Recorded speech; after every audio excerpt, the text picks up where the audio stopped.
Hello guys, welcome back to the channel. In this today's video, I'm going to show you how to get order ticket in Heartopia game.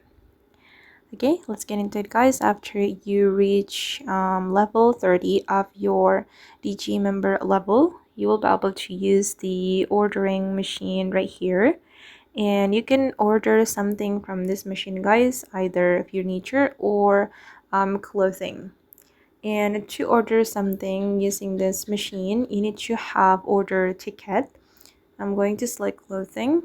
Okay, but now my ticket is not available, so I need to obtain it before I start ordering. And I'm just going to pick random item from this list, and let's click on order. But as you can see, insufficient order ticket, so we need to get the order ticket first. And guys, I'm going to show you how you can get the order ticket. If you want to get it, you need to complete the weekly request from Tara. Complete personal goals 2 times in event, and once you complete this weekly request, you will get order ticket for free.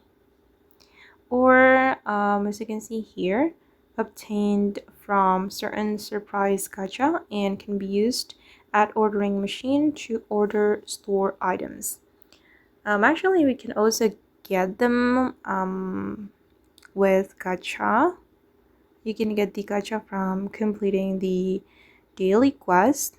Okay, you can open the gacha, and if you're lucky, you will get the order ticket for order machine. Okay guys, and that's how we can get order ticket in Heartopia. I hope this video will be useful for you. Thank you so much for watching, and bye.